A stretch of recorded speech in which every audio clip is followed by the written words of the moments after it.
suure risti peal lahenes ka päris hästi. Ega ise julgeks ka ilmselt sõita risti peale välja niimoodi ootamatult. Ja no õieti tegi, et vaikselt läks niimoodi. Äsja videolt nähtud situatsioon lahenes tänu autojuhtide koostööle päästeautojuhiga ideaalselt. Paraku tuleb aga rohkelt ette olukordi, kus sündmuskohale sõit osutub ärevamaks kui väljakutse ise. Ikka päris tihti, liigagi tihti tegelikult. Sellised hetki, et nüüd just, meil siin oli just ühel kolleegil, et sõitis natuke otsa. Aga hirmus hetk on, iga kord on, ega sa ei tea, mis need inimesed teevad. Sellega midagi ära harjunud, et nagu midagi hirmutavat ei ole, et nüüd sõita julgeks. Aga situatsioon on tegelikult iga väljasõit. On mingi selline situatsioon, et nüüd. Et just, et vaata, et kas ta nüüd saab aru, et annab teed või ei anna või. Aga võtad juba maha, ja siis ikka annab.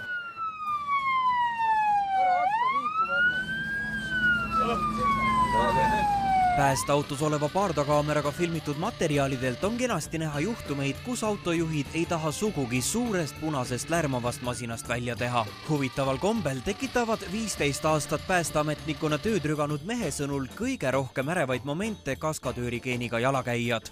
Me ei saa suurt autot, ma ei tea, kas neil ettekujutust siis, et see auto kaalub ikka päris palju, me ei saa niimoodi pidama, niimoodi nagu nemad, et enam ei kõnni, et seisame.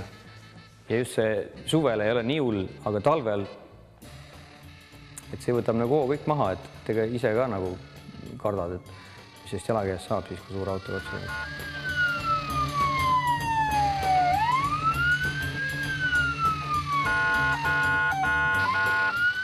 No inimesed küll. Ei vaata ka, kus kohas see sireen läheb. Selles mõttes on hirmus, et kui ikka rasked autod, et kui komistab või mis iganes ja ei pääse üle, nad tegelikult võiks ju oodata, et ära selle operatiivauto, et see on nagu väga huvitav. Ma ei ole nagu aru saanud ise ka sellest, et miks nad niimoodi jooksevad. Me sõidame nii kiiresti läbi, et on see 2 minutit aega. Ma ei kujuta ette, võib-olla on bussi peale kiire, ma ei tea. Lisaks tähelepanematutele liiklejatele leidub ka neid, kes pritsumeeste tööd alt kulmu kipuvad vaatama. On niisuguseid pilke, et umbes, et mida sa sireenitad ja lõugad oma autoga siin. Vaatab niisuguse näoga otsa, et mida? Mis on? Ja niimoodi siis, et temal on vaja üle minna, siis on vaja üle minna. See on nagu nii huvitav, see on nagu pähe tambitud vist. Minu arust on natuke valesti seda kirjeldatud, seda üleminek, et umbes, et inimesel on nüüd see vaene jalakäija muidugi, eks teil on ka raske, kõigil on raske. Aga jalakäijatel jah, et mina ei oleks nii julge sinna tee peale astuma, et kannatajaks on ikka ju jalakäija. Kui pritsumeeste pääsud isendab, see kõigidele hirmu sisendab. Ehk minu villas miski plahvatas, kui jäid sõbrannadele javalda. Kui pritsumeeste pääsud isendab, see kõigidele hirmu sisendab. Siit näeme, kuidas kõik liiklejad päästemasinale viisakalt teed annavad, kuid leidub ka üks must lammas. Väikesed Citroeni juht ei pea sireenide ja siniste vilkuritega masinat millekski.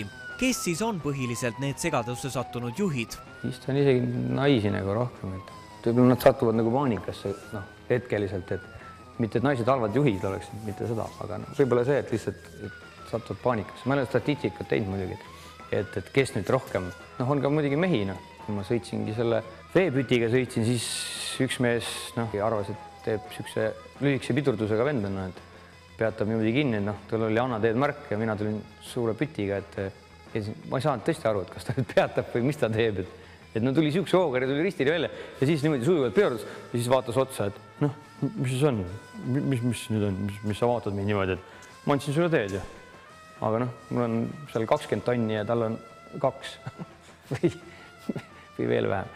Nii jalakäijad kui autojuhid peaksid sireene kuuldes olema topelt ettevaatlikud ja vaatama, millisest suunast operatiivsõiduk läheneb. Ise ka natuke jälgida peeglitest, et kust ta tuleb ja need sireenid tulevad ka, kajavad majadelt vastu. Ega neil on ka raske märgata loomulikult. Lihtsalt räägime sellest, kui täitsa taga oled, et siis peaks ju nägema suurt punane auto, vilkurid töötavad. Et lihtsalt rahulikuks tuleb jääda natuke ja üritada kõrvale tõmmata, suuna sisse loomulikult. Et teised juhid saaksid ka aru, mida ta nagu tahab või teevad, lihtsalt kõrvale tõmmata. Aru saadud Tartu 5-1 alustava Tähtpere 23 puit maja esimesel korrusel puit. Leeti praegu näha ei ole ja mõtlenute kohta info puudub. Päästjatele tähendavad eranditult kõik väljakutsed alarmsõitu. Seega liiklejad, tehke meie elupäästjatele abi võimalikult kiireks kohale jõudmiseks rada vabaks.